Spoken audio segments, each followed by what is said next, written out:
Ketika di rumah temannya, Kara terbangun karena suara burung. Beberapa saat kemudian temannya yang bernama Jess juga terbangun. Kara kemudian menghubungi ibunya yang bernama Deborah Johnson. Dia memberitahu akan ada pesta malam ini. Jadi ya dia izin. Jess selalu meminta Kara untuk menyirami tanaman sementara dia akan bersiap-siap. Kara lantas mengiyakannya dan sesaat kemudian seorang pria bernama Richard mendekatinya. Dia mengalihkan perhatian dengan berpura-pura menjadi penjual majalah. Namun saat kemudian dia mengeluarkan sebuah beceng cuy. Dan di sini Kara yang mulai ketakutan pun hanya bisa menuruti apa yang dikatakan pria itu ketika diminta untuk masuk ke dalam mobil dan disuruh masuk ke dalam kontainernya. Beberapa saat kemudian Jess udah siap nih buat berangkat. Namun dia nggak menemukan Kara di sekitar rumahnya. Yang dia temukan hanyalah sebuah selang taman yang dibuang begitu aja. Dia pun akhirnya berteriak memanggil namanya dengan kencang. Lantas karena panik Jess pun nelpon ibunya dan bertanya di mana Kara. Deborah pun gak mengetahuinya. Mereka berdua pun jadi sama-sama khawatir dan takut terjadi hal buruk pada Kara yang menghilang tiba-tiba. Deborah lantas menghubungi pacar Kara yang bernama Ryan. Dia menanyakan apakah mereka sedang bersama. Ryan pun menyangkalnya dan berkata di sore nanti mereka baru akan pergi ke pesta. Deborah pun menjelaskan kalau Kara menghilang dan meminta bantuan Ryan untuk menghubunginya jika berhasil menemukan Kara. Beberapa saat kemudian Richard dan Kara tiba di sebuah rumah. Richard menanyakan beberapa hal tentang keseharian Kara dan menulis jawabannya di sebuah buku catatan. Dia kemudian memintanya untuk berbaring dan jangan mengeluarkan suara sedikit pun. Dan di sini yang dilakukan Richard adalah mengetes ketingtingan Kara dong anjir. Di tempat lain, Deborah menelpon mantan suaminya yang bernama Ron dan dia mengatakan kalau Kara menghilang. Lantas setelah mengabari Ron dan juga meminta untuk turut mencarinya, Deborah lalu menemui Jess dan di sana udah ada polisi. Mereka melapor pada pihak kepolisian karena Kara telah menghilang tanpa kabar selama 2 jam. Polisi itu pun dengan santai berkata bahwa mungkin aja Kara lagi pergi sebentar aja karena ya baru 2 jam kan. Namun Deborah menyangkalnya bahwa putrinya gak mungkin bertingkah seperti ini dan gak pernah pula melakukannya. Polisi itu pun tetap acuh dan menyarankan mereka untuk menunggu setidaknya selama 12 jam atau kalau bisa 24 jam katanya. Lalu di rumah Richard, Kara fokus mengumpulkan informasi sambil menunggu kesempatan untuk melarikan diri. Dia mengajak Richard berbasa-basi dan mengetahui bahwa dia dulu sempat bekerja sebagai tentara angkatan laut. Richard berkata kalau Kara akan baik-baik aja jika dia nggak melakukan hal yang aneh-aneh. Dia juga bahkan berjanji untuk melepaskannya. Richard lalu membiarkan Kara melihat hewan peliharaannya dan lalu mereka lagi-lagi berbincang mengenai kesukaannya terhadap hewan. Di sisi lain, Deborah mulai putus asa. Tetangganya Jess melaporkan kalau dia melihat sebuah mobil hitam yang sangat mencurigakan sebelum Kara menghilang. Kesimpulannya pun semakin bulat kalau Kara memang benar-benar menghilang. Dia pun segera mengatur regu pencarian dan menghubungi siapapun yang dia bisa. Saat setelah maghrib, Richard menyiapkan makan malam untuk mereka berdua. Kara pun menawarkan diri untuk membantu Richard. Dan karena lantainya ngeres, Richard pun memintanya untuk menyapu aja. Kesempatan itu pun kembali dia manfaatkan dan mencari setitik peluang untuk bisa lari dari sana. Dia pun melihat kartu nama seorang dokter pada pintu kulkas. Dia mengingat nama dan nomor teleponnya. Dia juga memperhatikan tempat penyimpanan pisau serta catatan yang ada di kalender miliknya. Dan ketika Kara lagi asik-asik nyapu, tiba-tiba aja Richard memintanya untuk melepaskan semua yang dia kenakannya, lalu kemudian dia menggerayanginya. Di sisi lain di kantor polisi, Deborah bertemu dengan sheriff yang bernama Dale Stephen. Dia pun berjanji pada Deborah bahwa akan mengerahkan orang-orang terbaiknya untuk mengerjakan kasus Kara. Dia pun meminta Deborah untuk tetap tenang dan pulang dulu malam ini untuk beristirahat. Pasalnya pihak kepolisian pun juga tidak bisa melakukan pencarian di malam hari karena menurutnya kurang efektif. Di sisi lain saat Richard membawa Kara ke kamar tidur, dia disumpal dan lagi-lagi diminta masuk ke dalam kontainer itu. Namun saat kemudian Kara berteriak dan berkata kalau dia mengalami panic attack. Kara lalu meminta izin untuk ke toilet, dan ketika pintu ditutup dia langsung mencoba pergi dari jendela. Namun sayangnya aksinya gagal karena kalah cepet cuy. Richard pun mulai marah dan akhirnya mereka pun istirahat di kamar yang sama. Namun sebelum itu Richard tentunya mengamankan Kara dulu, dan setelah itu mereka pun beristirahat. Lantas di pagi harinya, Kara terbangun karena Richard mendengkur. Kara pun memikirkan kalau sekarang adalah kesempatan terbaik untuk pergi. Dia pun berusaha melepaskan tangannya yang hanya di hook cuy ternyata. Untungnya dengan cepat dia bisa berhasil keluar dari kamar itu, dan dengan sangat perlahan dia pun menggapai pintu keluar melalui pintu belakang. Dan setelah membuka berbagai pengaman, Kara pun akhirnya berhasil lolos dari rumah Richard. Untungnya nggak jauh dari sana dia pun berhasil bertemu dengan dua orang pria, dan Kara langsung menceritakan kalau dia adalah korban dan meminta bantuan untuk segera diantarkan ke kantor polisi terdekat. Kedua pria itu pun segera menolong Kara dan kemudian mengantarnya dengan cepat. Kara kemudian tiba di kantor polisi dan dia langsung melaporkan tentang kejadian yang dialaminya. Seorang letnan bernama Roland pun meminta keterangan mendetail kepada Kara.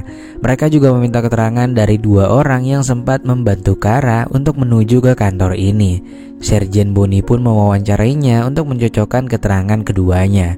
Bonnie lalu masuk ruangan Ronald dan memberitahu bahwa ada laporan kehilangan atas nama Deborah dan Kara putrinya yang telah menghilang.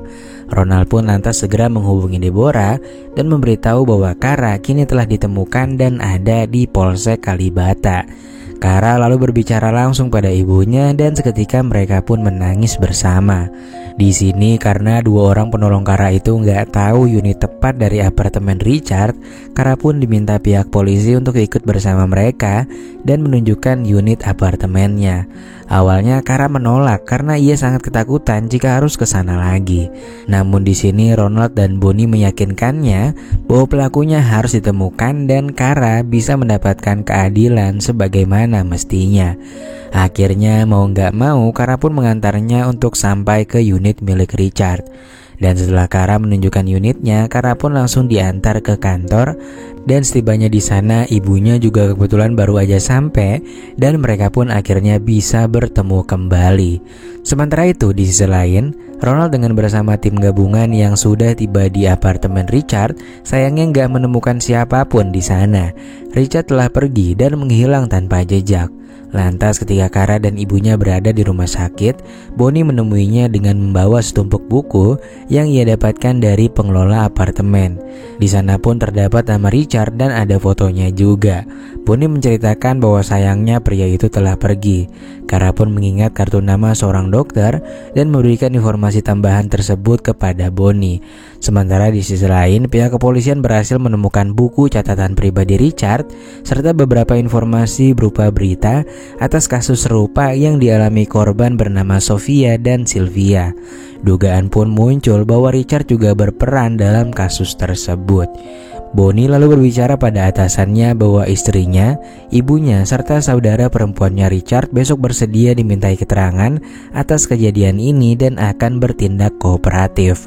Lalu setelah menyelesaikan pemeriksaan di rumah sakit, Kara pun kembali bertemu dengan Jess, Ryan kekasihnya, dan juga Ron ayahnya. Lantas setelah menceritakan kejadian yang membagongkan ini, Kara pun meminta untuk segera diantarkan pulang. Keesokan harinya, Sergeant Bonnie dan timnya berada di rumah ibunya Richard, dan di sana mereka pun menemukan mobil sedan hitam yang digunakan Richard dalam melancarkan aksinya pada Kara. Di sisi lain, Kara memberitahu ibunya bahwa dia berencana untuk pergi mengunjungi Ryan. Deborah dengan tegas menolak dan dia nggak boleh pergi sampai Richard tertangkap. Kara pun mengatakan pada ibunya bahwa kejadian kemarin sama sekali tak bisa mengubah hidupnya, yang selama ini emang dia lumayan bebas lah cuy. Untungnya sesaat kemudian Jess datang dan dia langsung mengabaikan ibunya lalu menuju ke kamar bersama dengan Jess. Anehnya ketika itu Kara bertindak seolah gak pernah terjadi apa-apa. Dia masih ngajakin party dan sebagainya. Hal itu pun membuat Jess ragu akan apa yang terjadi pada Kara kemarin. Dalam hatinya berkata bahwa mungkin Kara hanya ingin memperkeruh suasana aja cuy. Kara pun menegaskan kalau dia baik-baik aja dan kejadian kemarin gak akan mengubah pribadinya menjadi orang lain katanya. Sementara di sisi lain, Ronald bertemu dengan Ashley, istrinya Richard. Dia mengatakan bahwa Richard pergi saat weekend kemarin dan sekarang dia nggak tahu di mana keberadaan Richard. Dia juga mengatakan bahwa Richard selama dia kenal nggak pernah bertindak kasar padanya ataupun memiliki kebiasaan yang aneh maupun menyimpang. Lantas Stephanie, kakaknya Richard, mengaku bahwa Richard kemarin sempat telepon dan meminta maaf karena habis ngelakuin sebuah kejahatan katanya. Namun di sini Stephanie nggak diberitahu tentang apa yang terjadi secara mendetail oleh si Richard. Dia pun sebenarnya memiliki sebuah kecurigaan dan bahkan berasumsi bahwa kejahatan ini mungkin sudah dia lakukan lebih dari sekali. Lalu ketika Jess kembali pulang, seorang sheriff bernama Dale datang dan bertanya bagaimana keadaan Kara. Bukannya menjawab, Kara malah mengatakan bahwa polisi harusnya lebih berupaya menangkap Richard karena dia tahu selama dia menghilang kemarin, polisi nggak melakukan pencarian apapun selain menunggu sampai 24 jam. Menurutnya itu adalah alasan paling bodoh yang diungkapkan seorang polisi. Polisi itu pun meminta maaf dan meminta Kara untuk tetap di rumah karena polisi sudah menemukan bukti bahwa Richard tak bisa disepelekan karena dia sudah melakukan kejahatan serupa dan korbannya 2 kali tak ditemukan. Beberapa saat kemudian Jim memperkenalkan dirinya kepada Kara. Kara bertanya apakah Richard bertanggung jawab atas apa yang terjadi pada Sylvia dan Sofia. Jim mengatakan mereka masih menunggu bukti untuk mengonfirmasinya. Namun berdasarkan bukti yang mereka dapat dari apartemen Richard, semuanya mengarah ke sana.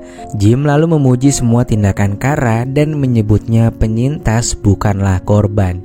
Hal itu pun membuatnya merasa pede karena dia dengan segenap usahanya pasti akan bisa menjaga dirinya sendiri. Atas dasar hal itulah Kara pun berniat untuk pergi dan menonton pertandingan baseball yang diikuti oleh kekasihnya.